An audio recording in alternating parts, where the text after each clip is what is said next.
Bonjour. Le Grand Vitara est une voiture populaire. Malgré cela et la demande croissante de pièces de carrosserie d'occasion sur le marché des pièces détachées, il n'attire pas l'attention des voleurs.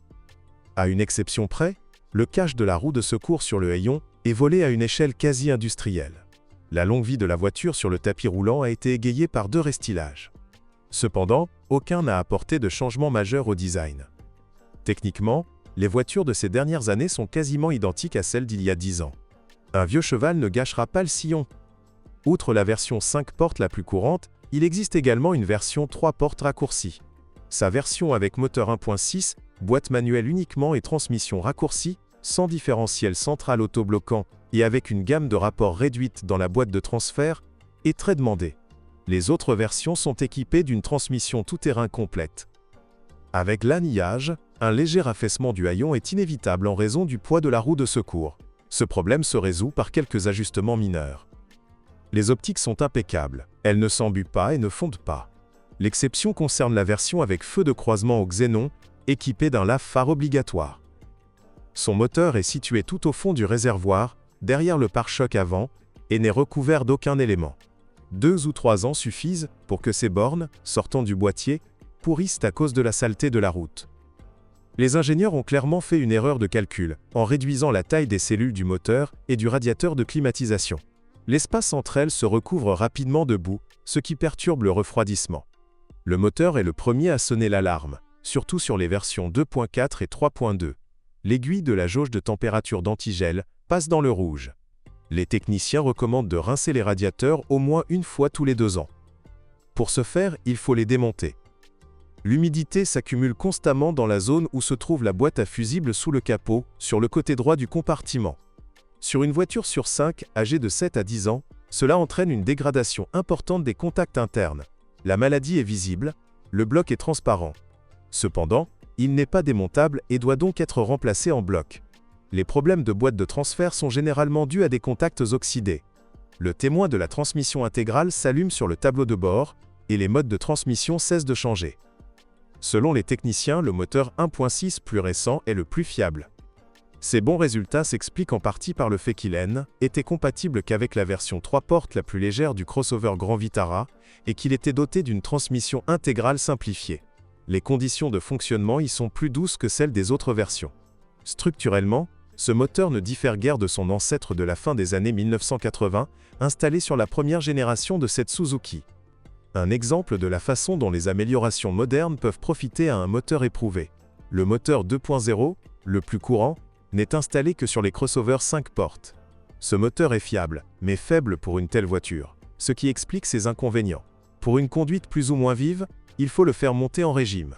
Avec une tenue de route raisonnable, ces moteurs peuvent parcourir 400 000 km sans réparation majeure. D'ailleurs, ce moteur est réutilisable. Le constructeur a pris en charge les dimensions de réparation des pièces de la bielle et du groupe piston. Le maillon faible est la chaîne de distribution. Elle se détend généralement et commence à vibrer bruyamment après 150 000 km. Ce phénomène peut survenir encore plus tôt si vous ne surveillez pas le niveau d'huile. En cas de faible pression dans le système d'huile, le mécanisme de tension cesse de fonctionner correctement, la chaîne détendue s'use plus rapidement. Elle peut même se rompre, menaçant ainsi le contact des pistons avec les soupapes.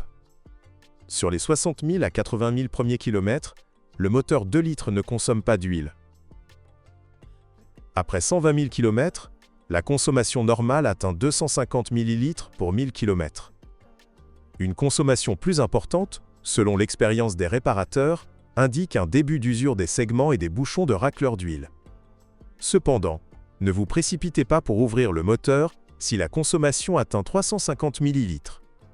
Il sera possible de la ramener à la normale pendant un certain temps en passant à une huile plus épaisse, par exemple, en passant de 5W30 à 5W50. L'essentiel est de vérifier le niveau plus souvent. Lorsque le témoin de basse pression d'huile s'allume sur le tableau de bord, il sera trop tard. La courroie d'accessoires fonctionne fidèlement pendant 60 000 à 80 000 km. Dans certains cas, la pompe à eau est également remplacée simultanément. Il arrive qu'elle commence à fuir à ce moment-là. Le moteur 2.4 a été installé sur les 2 carrosseries modifiées en 2008 après le premier estillage. Au début, il arrivait souvent que les blocs moteurs se fissurent le long de la chemise de refroidissement. Cela se manifestait généralement par des fuites d'huile côté gauche du moteur. Le constructeur a rapidement modifié le bloc moteur et remplacé tous les moteurs concernés. Sur les voitures fabriquées après 2008, ce problème a disparu. Comme le moteur 2 litres, ce moteur consomme de l'huile au-delà de 100 000 km, mais sa distribution est plus fiable. Les voitures équipées d'un moteur 2.4 sont rares, et leur kilométrage est inférieur à celui des moteurs 2.0, mais les techniciens ne se souviennent d'aucun remplacement de chaîne. Ce moteur est jetable. Il n'existe pas de dimension ni de pièces de rechange. Les réparations majeures coûtent cher. Il faut soit acheter un nouveau bloc cylindre, soit confier le moteur à une entreprise spécialisée dans la réparation de moteurs pour restauration. Comme pour le moteur 2.0 à 60 000-80 000 km, la pompe de refroidissement du moteur tombe parfois en panne. Un bruit de cognement avertit de sa mort imminente. Sur les premières voitures de série, les défaillances du mécanisme du galet tendeur de la courroie de transmission sont fréquentes. Même à faible kilométrage, le galet commence à sauter. De ce fait, la courroie se détériore rapidement. Sur la plupart des véhicules, les concessionnaires remplaçaient l'unité défectueuse par une pièce modernisée pendant la période de garantie. Des voitures équipées d'un moteur 3.2 ont été commercialisées en 2008 à 2009. Leur prix élevé en a effrayé plus d'un. Ce moteur GM équipait également les crossovers Opel Antara et Chevrolet Captiva. Ce moteur fiable et dynamique n'est mauvais que parce qu'il est américain. Il ne s'agit pas de préférences politiques, mais de la nécessité de commander des pièces détachées aux États-Unis, dont la livraison est longue et coûteuse. Le Vitara V6 3.2 est doté d'éléments de suspension plus fiables et plus confortables, par exemple les amortisseurs, et est équipé d'une boîte automatique à 5 rapports. Les autres modèles en ont 4. Cette version a été initialement conçue pour répondre aux exigences du marché américain. Le convertisseur catalytique n'est pas réputé pour sa longévité exceptionnelle. Le kilométrage sans problème varie considérablement, de 40 000 à 100 000 km, et dépend de la qualité du carburant.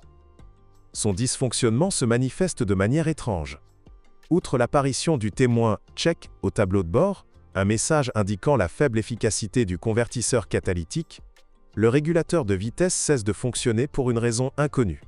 Le plus souvent, le régulateur de vitesse est remplacé par un neuf. Cependant, de nombreux propriétaires privilégient les options d'occasion et non d'origine, certains allant jusqu'à supprimer le convertisseur catalytique. Les techniciens proposent également de reprogrammer le calculateur moteur et d'installer des capteurs de fuite sur les sondes lambda. Cependant, la pratique montre que cela est peu utile. Il est rarement possible de tromper complètement le système. Il est préférable de remplacer les pièces défectueuses par des neuves. Les sondes à oxygène sont étonnamment durables. Elles s'usent principalement avec le temps. Leur durée de vie moyenne est de 6 à 7 ans. Toutes les sondes lambda non originales ne peuvent pas être remplacées, car le système de contrôle est très sensible aux valeurs de résistance interne des sondes. D'après l'expérience des réparateurs, les sondes Denso ne sont absolument pas incompatibles. Les techniciens recommandent l'utilisation d'essence à indice d'octane 95, bien que l'indice 92 soit également acceptable. Selon eux, un carburant avec un indice d'octane plus élevé prolonge considérablement la durée de vie du neutraliseur et du moteur dans son ensemble. Un autre point faible commun à tous les moteurs est le support gauche. Les moteurs longitudinaux dévient vers la droite lorsque l'on accélère. C'est donc le support gauche qui est le plus susceptible de se rompre. Sa durée de vie moyenne est de 60 000 à 70 000 km. Ce dysfonctionnement se manifeste par d'importantes vibrations sur la carrosserie lorsque le moteur tourne au ralenti. La transmission intégrale est fiable, mais imparfaite. Entre 50 000 et 100 000 km, presque toutes les voitures présentent une fuite au niveau du joint de la boîte de transfert, à la jonction 1, avec la boîte de vitesse. La difficulté réside dans le fait que pour le remplacer, il faut démonter complètement l'ensemble. Un joint neuf durera à peu près la même durée. La boîte de transfert elle-même est fiable. L'essentiel est de l'entretenir régulièrement, vidange tous les 40 000 km, et de s'assurer qu'aucune autre fuite ne se produit. Cependant, cela arrive rarement. Il est important d'activer périodiquement le blocage de différentiel interpont et les modes gamme basse de la boîte de transfert. Un arrêt prolongé peut entraîner un dysfonctionnement des moteurs de leurs entraînements. Leur réparation est souvent difficile. Heureusement, ces moteurs sont disponibles séparément et sont situés hors du carter de la boîte de transfert. Sur les voitures fabriquées avant 2008, la boîte de vitesse avant présente un défaut d'usine. Sur les véhicules affichant un kilométrage compris entre 60 000 et 80 000 km, à une vitesse de 80 à 90 km/h, en roue libre, la boîte de vitesse principale siffle bruyamment. Les propriétaires ont d'abord tenté de réparer l'unité, mais celle-ci n'a pas tenu longtemps. Le problème n'a été résolu qu'en remplaçant la boîte de vitesse par une autre, modifiée. Le constructeur a considérablement renforcé sa conception. Un joint D, étanchéité de transmission avant droit qui fuit, touche 1 Vitara sur 3. Sa durée de vie varie de 40 000 à 100 000 km, selon le mode de fonctionnement. Les 6 blocs arrière, 3 des leviers avant, s'usent après 70 000 à 80 000 km. Malheureusement, les leviers 4 doivent être remplacés dans leur intégralité. Comme sur de nombreux modèles, les charnières en caoutchouc métal ne sont pas disponibles séparément.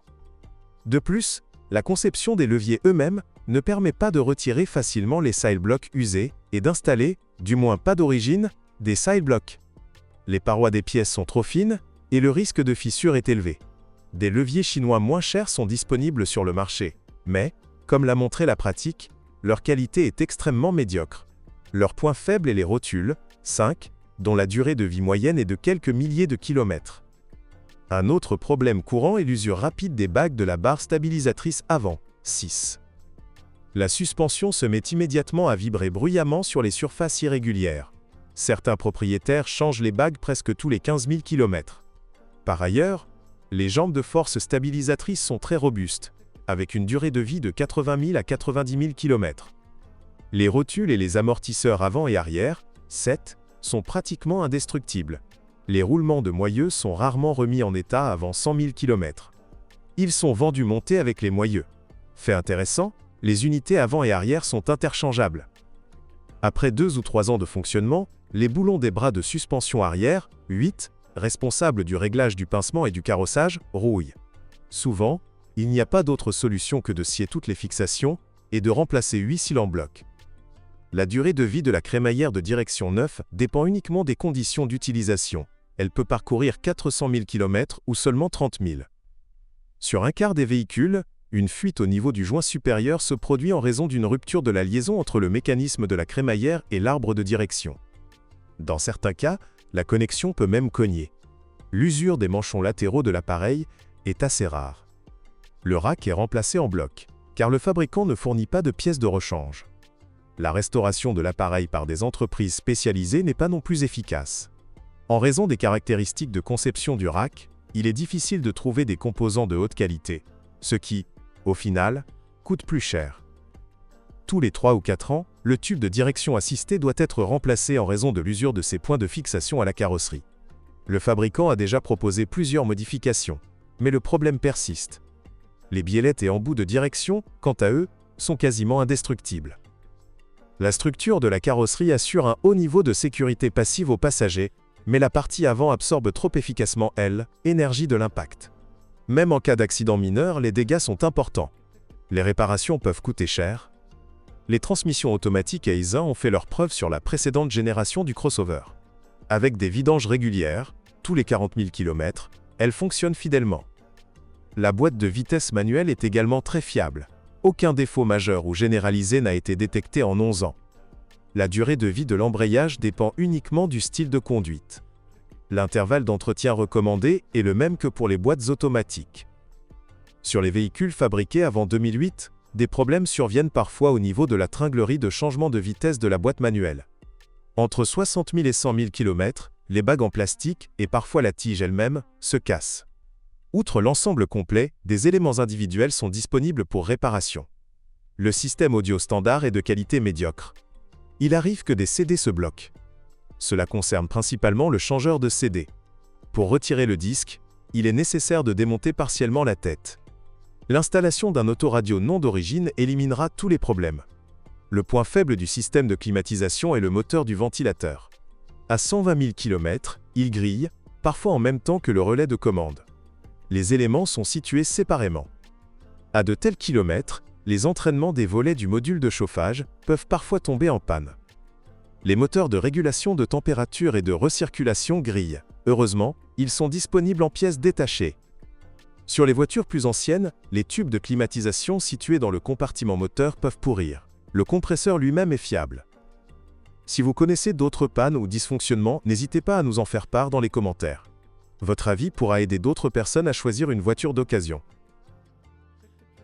Bonjour les amis. Vous cherchez une voiture d'occasion? Vous devez prêter attention au site web carm.pro. Carm.pro est grand catalogue de voitures, moteurs, boîtes de vitesse. Et le meilleur, c'est que vous pouvez trouver des informations sur les pannes de n'importe quelle pièce. Complètement gratuit. Allez sur le site web carm.pro et découvrez tous les éventuels points faibles des voitures d'occasion.